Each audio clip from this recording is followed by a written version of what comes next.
Hello, everyone. It's Mary Edwards. I'm happy to welcome you all to Connecting with the Stars. I'm excited to have my special guest and friend, Rey Hernandez, here to speak about his recent ET life and experience and his new book, The Mind of God. Hi, Rey. How are you doing? Excellent. Thank you for the invitation, Mary. Good. Well, it's great to see you again. So, I'm going to read a brief bio on Rey, and then we can dive in to hear some of his incredible story. So Rey here graduated with honors from Rutgers College, was a master's candidate at Cornell University, and was a PhD candidate at the University of California at Berkeley, where he was the recipient of a National Science Foundation PhD fellowship. He previously was a professor for 6 years at the New School for Social Research and at the City University of New York. He is currently an attorney with the U.S. Department of Treasury. Previous to March 2012, Rey had zero interest in the topics of consciousness or any of the so-called paranormal contact modalities. On March 4th, 2012, Rey and his wife personally witnessed a miraculous medical healing of their paralyzed dog, who they were about to euthanize that same day, by an energy being that appeared in their living room. After seeing large UFOs randomly appear to them, they later began to call down large UAPs, some appearing at a distance of less than 30 feet. Over the next 3 years, Rey began to have a series of non-stop paranormal experiences. Since then, Rey and a team of PhD academics and medical doctors have dedicated their lives to studying the relationship between consciousness and the contact modalities.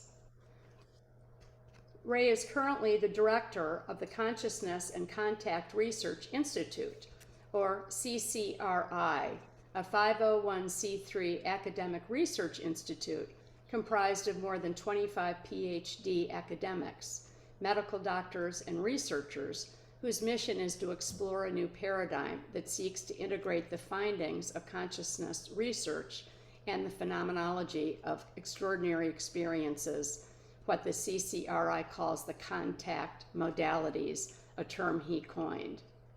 Rey was previously one of the 4 co-founders of the Dr. Edgar Mitchell Free Foundation, an academic research foundation comprised of 12 PhD academics and lay researchers, who during a 5-year period conducted the world's first and only comprehensive academic, statistical, multi-language research study on UFO contact experiencers.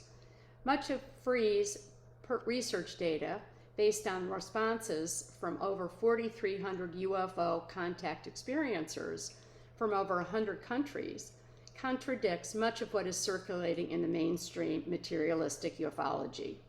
Rey was one of the 3 co-editors of the historic 820-page academic book titled Beyond UFOs, The Science of Consciousness and Contact with Non-Human Intelligence, that I have here, that he was nice enough to give me, and it is the Bible of consciousness right here in a nutshell.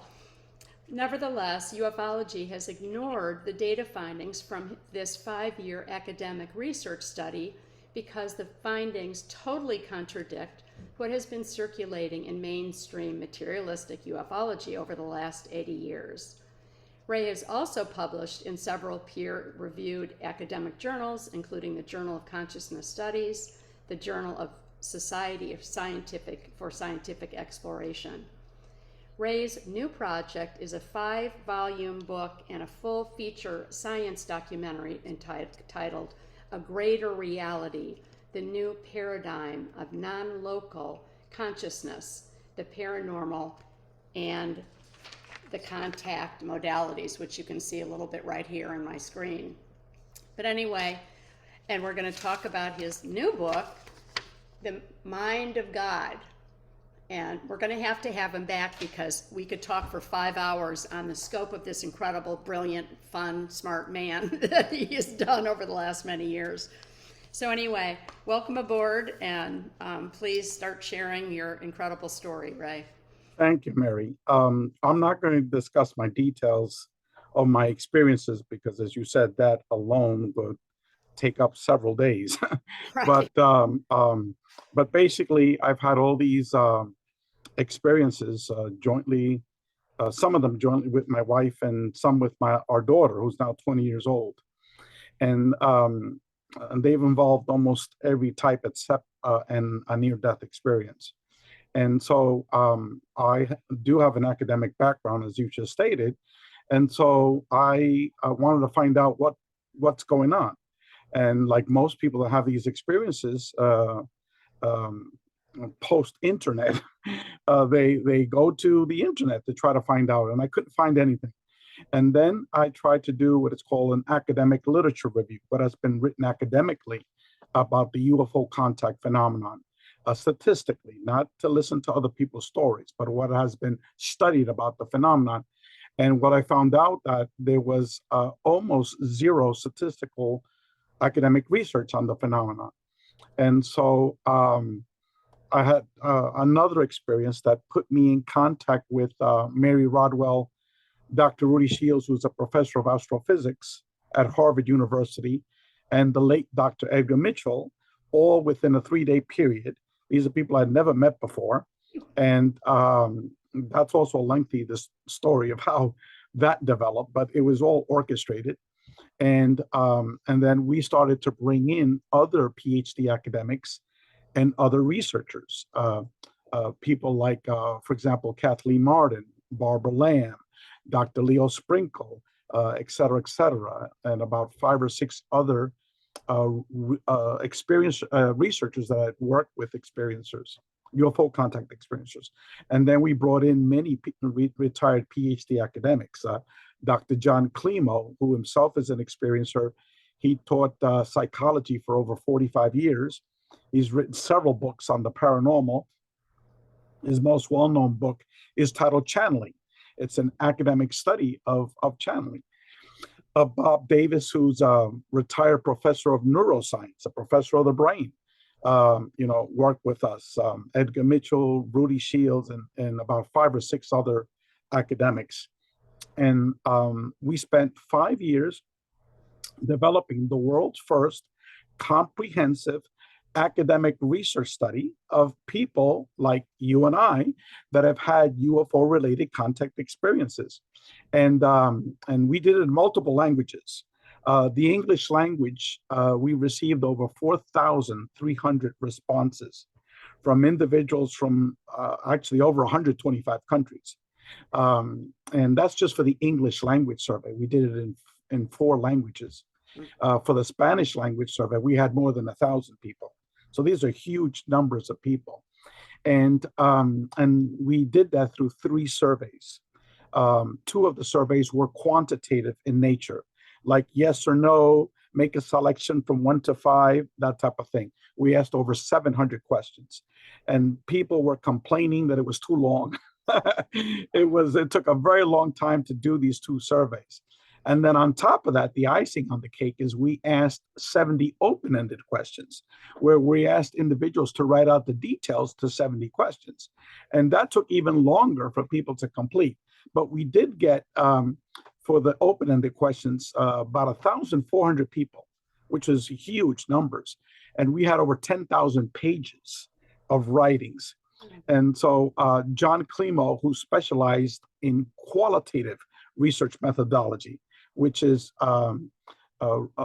responses to written questions. And he spent 9 months going over that data. And he wrote a 200-page chapter. Now, this book here, titled Beyond UFOs, okay, this is like, if you really want to know about what UFO contact is all about, okay, almost everything else on the internet is bullshit, okay? This is real data from 4,300 people from all over the world. And I will send you half of this book, okay, via PDF files, various chapters, half of it. Just send me an email to info, I-N-F-O, at agreaterreality.com. And I think I have the website here. I could make it a little closer here, if you can see it here. It's info at agreaterreality.com. So send me an email and I'll send you half of this book. This book, as you can see, is 820 pages, filled with data and statistics and pie charts and, tons of data. We published this book in 2018. Now, unfortunately, this book has gotten minimal circulation because it totally contradicts what is circulating in ufology. Now, why does it contradict what is circulating in mainstream ufology? Because no one has ever done this before. Okay, never. Okay, and people that are materialists, people that believe in a physical UFO and a physical craft, and that these experiences have nothing to do with the paranormal. Okay, well, we discovered that the overwhelming majority of these experiences are paranormal.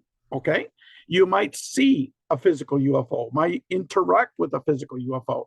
You might see physical beings and interact with a physical beings, but that's like 5% of your experiences. The other 95% are paranormal experiences. And just as an example, we discovered of all these people that did our survey, 80% had out-of-body experiences. 37% had near-death experiences. 60% had seen a deceased person. And out of those, 2/3 actually communicated with that deceased person telepathically. Okay? Orbs. 2/3 of the people saw orbs, not in a picture, but real live orbs. Okay? And apports, things just mysteriously appearing in their home. A friend of mine, one of the world's major experiences that nobody knows about, but I finally revealed to everyone in this book, The Mind of God. One of my friends from Miami has a whole shelf of apports, and his wife is the PhD psychologist. Okay, his name is Alberto. He's a retired DEA federal agent. He brought down Manuel Noriega from Panama, shipping tons of cocaine to the United States. He was the person that discovered this and brought him down. So this is not just some crazy guy down the street. These are all legitimate people. So anyway, getting back to this book, I could go on with the paranormal phenomenon. These people have had it, okay? Another thing is that we found out was that these experiences were in the beginning, 37% viewed them as negative, okay? 37%, almost 4 out of 10, viewed it in the beginning as negative. Well, after many, many years and many, many, many experiences, only 4% viewed it as negative. 4%, that's it. Now, if you go to these, a lot of these UFO conferences, you have all these so-called experts, people that never researched experiences before. They'll spill you the bullshit of David Jacobs and Bud Hopkins, that they're all negative, 100% of them, and that they've never met an experiencer with a positive experience. That's what's circulating in many of these materialist UFO conferences. But as your friend Barbara Lamb and Leo Sprinkle and Mary Rodwell and Kathleen Martin would say, these people have worked with experiencers for over 30, sometimes 40 years in Barbara's case. And they'll tell you that while in the beginning, these experiences are frightening, towards the very end, it's love and light. Okay, very deeply spiritual experiences. And the case examples of that is, for example, Whitley Strieber. Whitley Strieber was one of these people that in the beginning set the whole agenda, the whole tone, that these were negative experiences because he was frightened to death by them, okay? Now, in his latest interviews, he says he prays to these beings. He gives them thanks. Why? Because they have allowed him to communicate with his deceased wife. They have totally transformed him into a deeply spiritual person. Mm-hmm. Okay, so Whitley Strieber is now love and light. All right, look at Kathleen Martin. She wrote the book Captured, the alien abduction phenomenon of Benny and Barney Hill. Captured. Now she just published a book, From Abductions to Spirituality. That's her latest book. So Whitley Strieber and Kathleen Martin are just examples of the thousands of people of the transformation that they've gone through. Okay. Another major finding that we had is we asked over 70 questions of how did they change? How were they before? How are they now? And we borrowed those questions from a book that Dr. Kenneth Ring, who was a professor of psychology, in his book, The Omega Project, that was in 1992. And in that book, he compared 85 people that had near-death experiences with 85 people that had abduction experiences. And he wanted to know how they changed. And what he found out was they changed exactly the same way. Okay? And you wouldn't think that intuitively, because the perception of abductions is this evil and negative thing, you know? But yet they changed exactly like someone that went up to heaven and met God, you know? It's like a totally spiritually transformative experiences. And some of the findings, for example, were that these individuals that took our surveys, these are UFO contactees, became much more spiritual. They became less religious. They became much more loving and caring and sympathetic towards others. Okay? They became much more ecological. Money was not important anymore. Okay?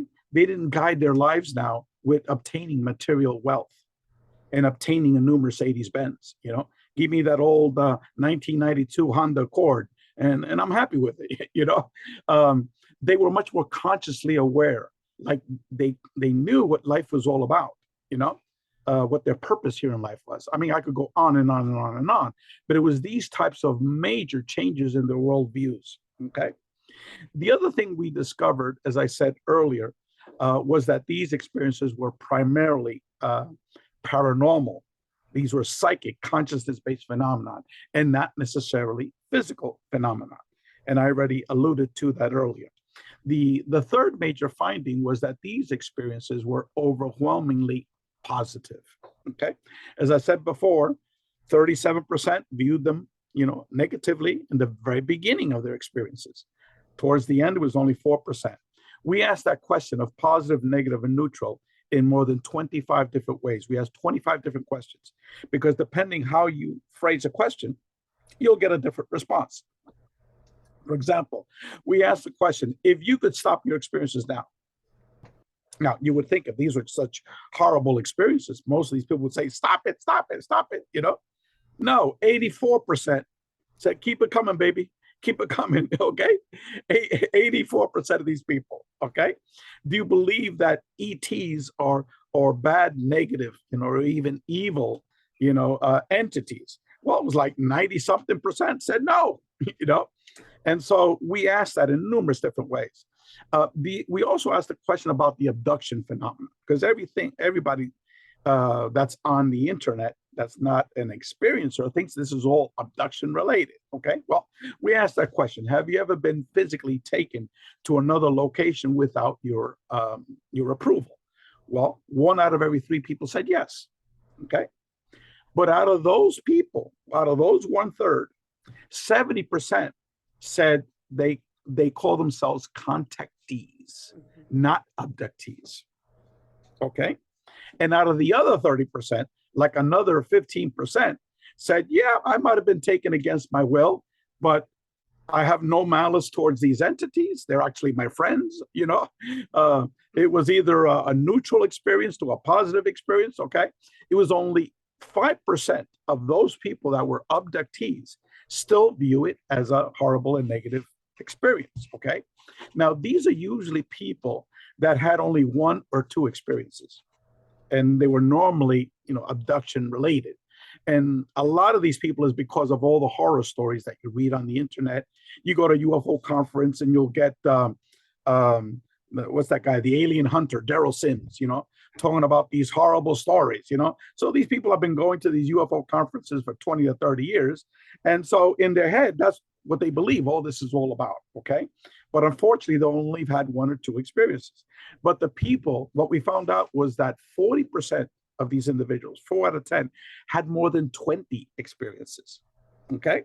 We also did a cross-tabulation of how many experiences and how positive you viewed the phenomenon. What we discovered was that 10 or more experiences, and that was close to 60% of the people had 10 or more experiences. None of them had a negative experience. Now viewed it as negative, okay? Maybe in the beginning they viewed it as negative, but now nobody. Why? Because the more experiences you have, the more positive is your view of the experience now, okay? Like Whitley Strieber, like Kathleen Martin, for example. And I'm sure I'm not saying anything new. Right. Yeah, Barbara Lamb knows this. Leo Sprinkle, before he died, he was a member of our group. He knew that. Mary Rodwell knew that. People that have been following this phenomenon for a very long time. Okay, and so what you have is all of these people that originally approached it from an abduction perspective. Okay, the vast majority of them totally have a different worldview of it, as you know. Okay, and then there's certain people that are still stuck in that materialist mindset, like the alien hunter, Daryl Sims, whatever, or David Jacobs, that he said he's never met an experiencer with a positive experience. Never. They're all negative. Okay. So there are people out there. Okay. But I feel sorry for them because they're totally clueless about what this phenomenon is all about. So anyway, if you really want to know what the UFO contact phenomenon is really about, this is the only game in town. That's it. Okay. It's statistical data. If you could see the two other co-editors, Dr. John Climo, retired professor for 45 years in psychology, Dr. Rudy Shields, a professor of astrophysics at Harvard University. Okay. And then if you open our book, you will see authors. Okay. Because Edgar Mitchell was one of the co-founders of our organization, but he passed away before we were able to finish our research study. So you had Edgar Mitchell wrote a chapter, Rudy Shields wrote a chapter, John Climo wrote a chapter, Mary Rodwell wrote a chapter, Dr. Joseph Burks, a major CE5 contact experiencer, Dr. Michael Austin Melton, a PhD psychologist, wrote a chapter, et cetera, et cetera. Even Brad Steiger, who is like the godfather of the paranormal. He's published over 225 books on all aspects of the paranormal. He wrote the conclusion for our book. And he said that this work is the most important work in the paranormal. And this is the man that was studying the paranormal for over 50 years. Okay. So that was this first book. Now, this book was published not because this organization was a UFO organization. No. We were an organization that wanted to study consciousness, what was behind the UFO phenomenon. Okay. That's why the title of our book says The Science of Consciousness and Contact with Non-Human Intelligence. And all of us in the Dr. Edgar Mitchell Free Foundation understood that all of what we're calling the paranormal, near-death experiences, out-of-body experiences, astral travel experiences, remote viewing, people that see and communicate with the deceased, channelers, remote viewing, people that take hallucinogens, ayahuasca or DMT or mushrooms, etc., remote viewing, the whole psi phenomenon, ESP phenomenon. We all view all of these experiences as one phenomenon. Like here, as you can see, this wheel and all of these different paranormal contact modalities, that's what I call them, that it's all interrelated via consciousness. Okay. So the reason why we did this book on UFOs was that there was zero statistical data, on the UFO contact experience. You had thousands of books that were published by individuals. Okay. And you had a lot of qualitative, not a lot, some qualitative studies, like, for example, Dr. John Mack with Passport to the Cosmos. But that book, Passport to the Cosmos, only had about 12 case studies of individuals, but it wasn't statistical. Okay. And then you had literally hundreds of books written by individuals. This is my story. That's my story. That's my story. That's my story. So, but you didn't have any integrative data of what the phenomena was all about until our book came about. So we needed to do this study on UFOs if you wanted to compare UFOs with near-death experiences, compare UFOs with out-of-body experiences, compare UFOs with the whole spirit communication phenomenon. Now, with near-death experiences, that's been studied now since 1975, since Raymond Moody published the book Life After Life. And you literally have close to 20 medical doctors that have been researching this phenomenon, and many other non-medical doctors, other academics like Dr. Kenneth Ring that I mentioned earlier. So there's lots of data, lots of statistics on the near-death experience. With out-of-body phenomenon, not anywhere near the NDE phenomenon, but there have been a lot of academic research studies. I guess the most prominent one was the research studies that was done by Dr. Charles Tart. He's a parapsychologist, a professor in California and in I believe in Santa Cruz, and he published a book on out-of-body experiences. And other people have done other studies on OBEs. And then the hallucinogens. Just recently, there has been an explosion of research on hallucinogens. We've got articles by a tenured professor at Johns Hopkins School of Medicine. He's in charge of their research department that's studying how hallucinogens can be used for medical purposes to treat depression, alcoholism, drug addiction, that sort of thing. And they've had some fabulous findings based upon that. So we have in our new book, Our Greater Reality, and I'll discuss that a little bit later, we have an article by Dr. Roland Griffiths, which is, Dr. Roland Griffiths, who published an article comparing DMT with the near-death experience. He said people that use DMT have a very, very similar experience, similar to NDEs, okay? So, but anyway, back to this book, A Greater Reality. If you could show the cover for that for a second. You have that cover there? Yes, I do. Let me grab it here. Okay, put it back a little bit. Okay, that's the title of our book, A Greater Reality, the new paradigm of non-local consciousness, the paranormal, and the contact modalities. And that book here is actually 4 volumes. That's just the first volume, okay? Each volume is 800 pages each, okay? And the first 2 volumes, or more than 1,600 pages, are theoretical chapters, okay? And in those theoretical chapters, we go into all of these aspects of how all the contact modalities are interrelated, okay? The introduction, the prologue was written by Dr. Jeffrey Kripal. Jeffrey Kripal actually wrote a book jointly with Whitley Strieber. Jeffrey Kripal is a tenured professor at Rice University. He's actually the dean of the School of Humanities. And for many years, he was a professor of religion and philosophy at Rice University. He is also an experiencer, and he's written more than 10 books on the paranormal and consciousness, okay? And so, brilliant man. And, he's a close friend of mine. And so I asked him to write the prologue, the introduction for these 4-volume books.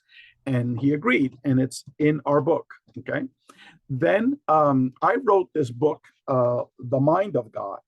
And this book is only $10 on Kindle, so it's very affordable for everybody.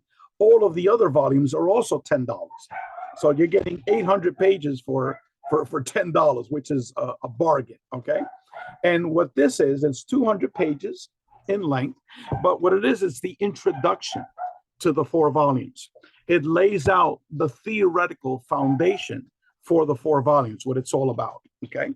And what I discuss here in this volume is all about human consciousness, how human consciousness is able to travel up the astral realms and travel down the astral realms. For example, if you are having an out-of-body experience, okay, which is different from an astral travel experience, your consciousness leaves your 4D reality, and you're in a zone that I call the 5D reality. That's where your consciousness is outside, and you might see your body underneath you, but you're still interacting with the physicality of the 4D reality. You're seeing, your neighborhood. You're seeing your daughter's room when you go check up on her, but it's your mind, that's floating and seeing everything. You're seeing your body sleeping underneath. You might want to go to see Aunt Susie, in the town next door. So zoom, your consciousness flies there, and you go to Aunt Susie's home, and you see her and your nephews and nieces. You say, okay, I want to go to the other side of the moon, the back side of the moon. And boom, your consciousness zooms out, and you're there at the back side of the moon. Okay, but you're still interacting with physical reality. Okay, now astral travel experiences is when your consciousness breaks that 4D reality, breaks the veil of the 4D reality, and now you're into higher astral planes. And in the individuals that have astral travel experiences is very similar to a near-death experiences, where you're almost interacting with an infinite number of intelligences, almost an infinite number of dimensions, hierarchies, of universes, whatever you might want to call it. Okay. And the information in that realm is similar in an NDE, is that you're constantly manifesting things. Okay. For example, Preston Dennett, who's a well-known ufologist in Southern California, he's had major astral travel experiences over the last 20 years. Okay. So and it took him a long time to get there. Okay. So once he breaks out from his out-of-body experience, he's interacting with his room, the neighborhood, and he says, I want to break through. I want to break through. Boom. Now he's into the astral realms. All of a sudden he goes, Mama, Mama. Boom. His mother he manifests his mother. So holographically, his mother projects itself to him in this astral environment, and he's interacting with her. One time he's told me a story that they went to a river. Now, it wasn't real water, but it appeared like water. They were sprinkling it at each other, throwing it at each other, and the water was like droplets, but it really wasn't real water. But he was interacting with his mother. The mother was communicating him. Everything is telepathic. Okay, so I use that as an example of manifesting something. And in NDE, people have described, all of a sudden you enter this realm and you see your deceased parents. Okay, you're interacting with them, and all of a sudden you see like this group of people on a ridge at a distance. They're human, but you don't know who they are. And then you think, oh, I wish I could go over there. Maybe there are some other relatives, maybe it's my deceased brother, Boom, you think of it, you're right there next to these people, interacting with them. So it's a realm of manifestation. Okay. Now, what I wrote about in this book is the whole theoretical framework of how to be able to understand that you are an individuated unit of consciousness that's able to travel up the hierarchies. Okay. The NDE is like the highest hierarchy, because you're going back to the mind of God. Okay. And then you come back, either when you have an out-of-body experience or an astral travel experience or a near-death experience, you're coming back, to the 4D reality. If for an NDE experience, for example, there's a car crash, and you have several broken bones, you're in tons of pain. All of a sudden, boom, you shoot out and you're floating above your body. You're in your 5D reality. And then later on, boom, you go from there and you go up the hierarchy of the astral realms, and you're in heaven. You're now interacting with deceased relatives. You're interacting with an energy being, mostly an energy being that people identify as God. Okay, but that being appears in many, many different ways. If you're from India or a Buddhist, you'll see Buddha. If you're from India, you'll see, a Vedic entity. If you're Christian, you'll see Jesus Christ. There was a lady who was Jewish. She saw two rabbis that began interacting with her like they were God, and gave her a life review, showed her life, but then they come back down. No, you can't stay. You got to go back. You still got things to do, So they travel down the whole realms of the hierarchy of these astral realms. And I present that in my book. But similar to humans, different forms of intelligence, higher forms of intelligence, also travel down and interact with us in our 4D reality. Okay. For example, okay, you go to a funeral. Okay. you bury your Aunt Sally 2 days ago. All of a sudden, you're in your living room, like you are right now, and boom, there's Aunt Sally right now in her favorite Sunday dress, looking at you. And you're like, is this Aunt Sally real or is this not real? Okay. She's actually both. She's actually real and not real. It's her consciousness that's been projected down. Okay. But she died. She's with the mind of God. Okay. Interacting with us. Similar that there are many different higher forms of intelligence, different types of beings. People describe them as angelic beings, spiritual beings. There are literally in our research study, this research study here, Beyond UFOs, people have described tens of thousands of different types of beings. Okay. Not what you hear in the internet. Okay. It was like, you name it, people have seen it. Okay. That's how diverse they are. For example, the number one type of being was the energy being. That was number one, not the short grays. Number two was the human looking beings. Okay. The short grays came in number three. And then it was the spirit or the ghost form beings. That was number four. Okay. Now, in terms of the human looking beings, my goodness, some of them were 15 feet tall, 20 feet tall. Some were little, like 2 feet tall. Okay. Some were Caucasian looking. Some even had Nordic features. Some of them were African American features. Some had Asian features. Okay. Some wore white tunics that were like Greek tunics or Roman tunics. Other had monk's robes. Some were white. Some were brown. Some had tight-fitting uniforms. Some had different insignias on it. Okay. These were thousands of different types of diversity just for the human-looking beings. Okay. And then there were the humanoids. Oh my goodness. I have a friend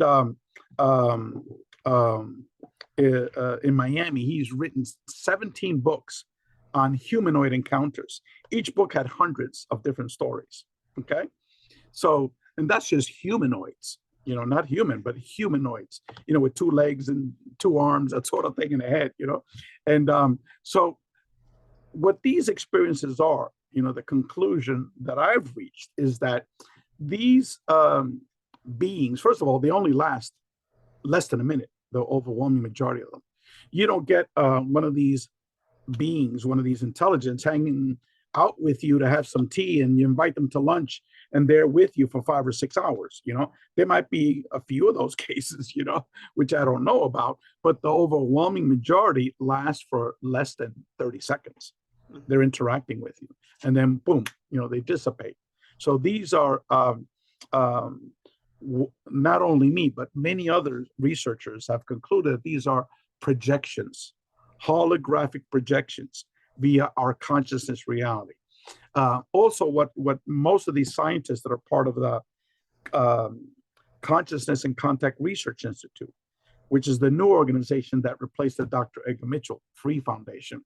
This is an organization that has over 25 PhD academics and medical doctors. It's primarily an academic research organization. And those are the authors in volume 1 and volume 2 of our book, Our Greater Reality. The vast majority of these individuals hypothesize that we are living inside a virtual reality that's spiritual. Okay, like the picture of the Matrix, so people can get an understanding. We are living inside a matrix, but it's also a spiritual, not just a computer generated thing, that there is the mind of God behind it, not a religious God, but more of like this advanced computational that acts just like we would consider God, from a religious perspective. And that we are interacting with these higher forms of intelligence to be able to interact with us in this earthly plane, primarily to waken us up that we are eternal spiritual beings, for us to change. So these are spiritually transformative experiences, whether you've had a near-death experience, whether you've had UFO contact experience, whether you've had, even hallucinogenic experiences, out-of-body experiences, astral travel experiences, people that communicate with ghosts and spirits. the overwhelming majority of these people of the contact modalities have people that have been spiritually transformed. Okay, so this is what this is all about. But yet, materialist mainstream ufology is totally clueless of these things. Okay, this guy Richard Dolan had the audacity to call this study, with all of the scientists involved, okay, woo-woo science. And meanwhile, the guy doesn't have a PhD, doesn't even have a master's. He's not even a scientist. Yet we had Edgar Mitchell got a PhD from MIT. Okay. We had Rudy Shields, who was a professor of astrophysics from Harvard University. We had Bob Davis, who was a professor of neuroscience. Okay. And in the CCRI, we've got 3 physicists in our organization. Okay. We've got PhDs in biochemistry that wrote articles for a greater reality. But these people, they're still clinging to the materialist mindset of these flying UFOs, these Roswell. They talk about Roswell, for another 50 years, but yet anything that comes that's consciousness related or paranormal related, okay, or talks about spirituality, then it gets labeled woo-woo science. Well, I feel sorry for these people because they're totally clueless. But on the other hand, that's the mindset that totally controls this whole field of ufology, totally controls it, because that's still the dominant paradigm. And what I'm presenting to everyone is a totally radical new paradigm. That's why the name of our book, A Greater Reality, starts off as the new paradigm. It's a new way of seeing reality.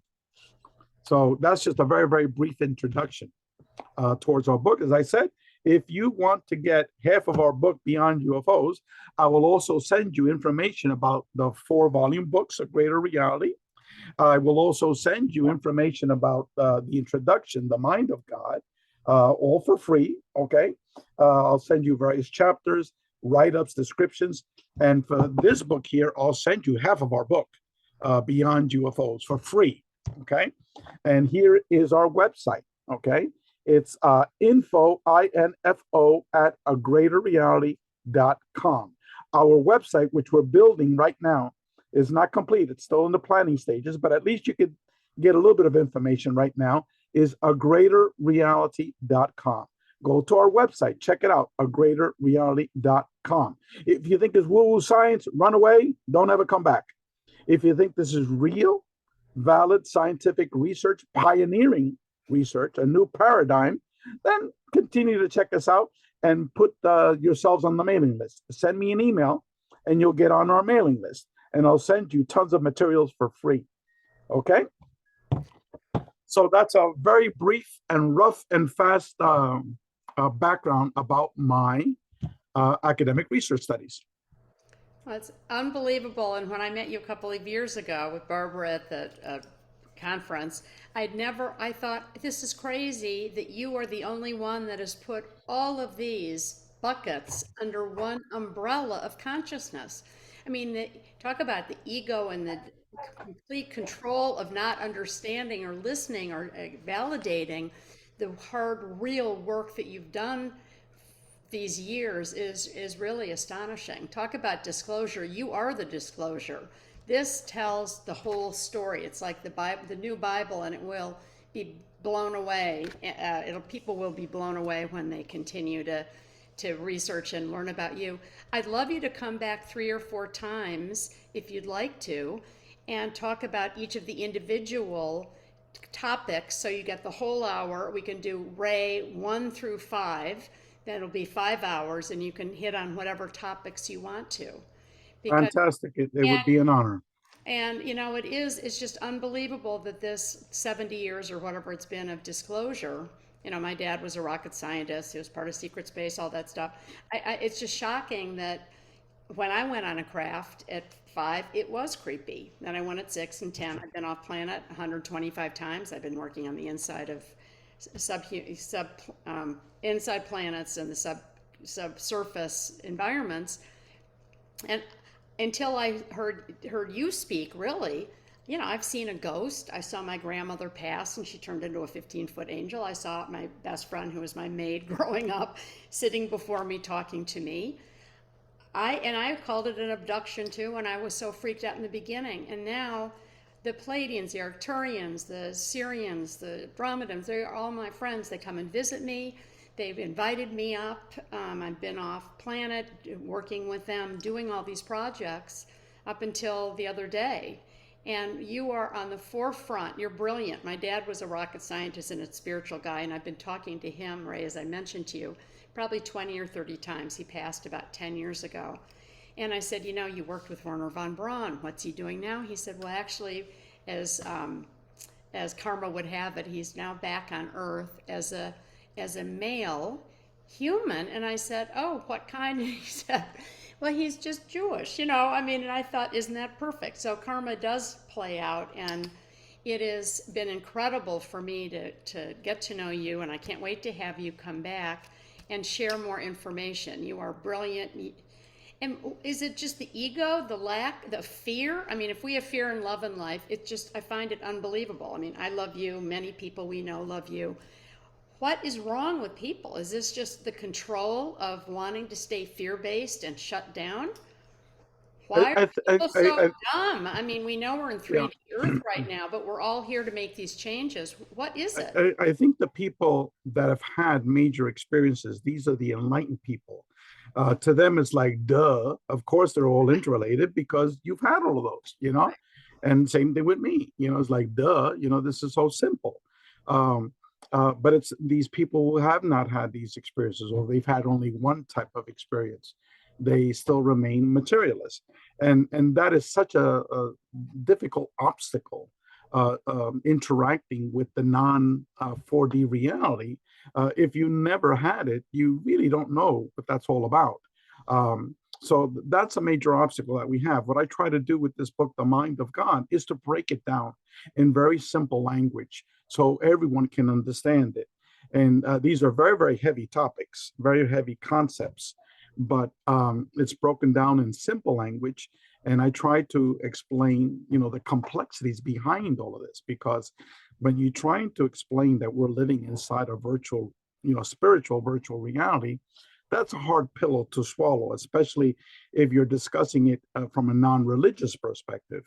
It's easy for you to go to church and believe in, whoever you believe in, and pray to that person or that being, and that there is an afterlife, under those contexts, and it's normal. Okay. But if you're talking about, look, we're not talking about religion here. We're talking about this abstract concept of consciousness, that there is a universal mind behind all of this, and that we are eternal spiritual beings. We're just here physically, temporarily, and even then, time doesn't exist, so that's just an illusion, and that everything that we see and interact with are all illusions. Why? Because our physical reality is a manifestation of consciousness.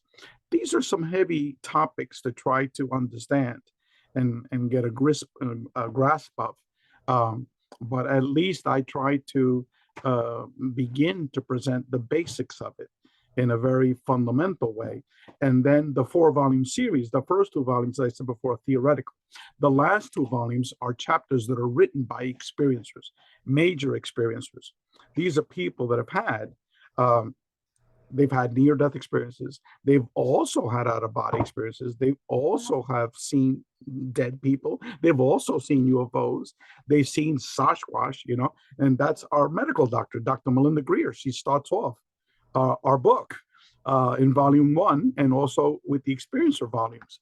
She's had all of the above that I just mentioned. And this woman was working in a children's hospital as a pediatrician, saving the lives of hundreds of children. But yet, you talk to her, she's like a brilliant woman, very loving, very caring, very, very bright. But yet she's had everything in the kitchen sink, but she's never told anyone. I was the first one that she's ever told these things to. And so I encouraged her to go out of the closet and to talk about these things. I think you met her at that conference. I did. She was unbelievable. You always, because you're such a researcher and you care so much about getting the facts, telling the truth. Yeah. You've handpicked so many unique people. That whole conference, half of it were people that you brought. Yeah, yeah. Mind blowing that she was sitting on her farm and you happened to find her unbelievable, because this is how things do shift, and that's why you're doing this right now in this moment of renaissance reset, when the 52 car pickup, when everything is crashing and burning and rebuilding and resetting and refreshing, to enlighten and to be more conscious. I mean, look at even when we met and we connected. I mean, people were still talking about frequency then. Now it's zoomed into consciousness. This book is going to change people's lives. And I'm so grateful that I got to meet you and connect with you. We had a lot of fun meeting then, and I can't wait to have you come back. And I really, Barbara is a good friend of mine, as you know, and I know you're pals with Yep. her, and asked her to do this book. And that's, again, me on the cover of that. Someday, if you ever have a week, I would love to do a book with you for children. We need to help. Children are our future. We have to teach them, guide them to not be fear-based. I've talked to so many people. We've gotten so much incredible feedback. And our kids are our future. And Yeah. kids Yep. believe what their parents tell them. And so But many people are, and all yeah. these indigo, the new humans, the new kids are coming, and they need a little book. Even if we could do a 20-page book, and Barbara and I could just do a little book Well, the to way I help end my, inspire children yeah. to, understand the whole scope of all these different things that a lot of these new kids coming in are experiencing Yeah. right off the The, bat. the way I end my book, The Mind of God, is with the topic of love. Okay. But, Because the opposite of fear is love. right. Okay. And love is the most important concept that people that have a near death experience, they are told by this entity that people associate as God. They say, look, it's not important how much money you have, how famous you are, what religion you are, what material wealth you have, all that stuff. No, the most important thing is that when you return, you need to learn how to love. Okay. But yet, Raymond Moody told me, the founder of NDE research, he said, a day doesn't go by where I don't feel like strangling somebody. And what he meant by that was not that he wants to choke everybody to death, but here it is. This is the most important message we're given, but yet it's the most difficult message to implement. So, and also that's the same thing in our book, Beyond UFOs, the concept of love and spirituality. That was like the number one lesson that people were taught by these higher forms of intelligence. Same thing with people that have astral travel experiences. That the spiritual message that they learn, the most important one is that. So if we can teach the new generation and even the younger generation, the young kids, to learn how to love instead of fearing, okay, then we would have a totally different world. Right. And that's why I've taught art to 6 to 12-year-olds. I'm teaching mental health professionals. I taught a class yesterday for 3 hours. The mental health professionals are freaked out. Everyone's so stressed out. We need to, and that's why you're so brilliant, and you are such a godsend and to everyone here. So I guess we need to wrap it up, but I would love, yes, go to info@agreaterreality.com. Get the book of The Mind of God, and that'll be a great first step too for parents to read to their children, because love is everything. And there are moments of today, because we're a little bit older, it is the 60s. I mean, we are coming back into make love, not war, and to peace, and to wanting the unification of everyone. And that's what we are here to do right now. We all play our part. And that positive, loving kindness and love, we just need a big love army to take over, and you are part of that. Huge Most definitely. shift. So thank you so much, Ray, for being Thank you very much, Mary. Thank you so And- much. And we'll continue to communicate. All righty. Well, thank you so much. Take care. Lots of love. Bye-bye. Thank you.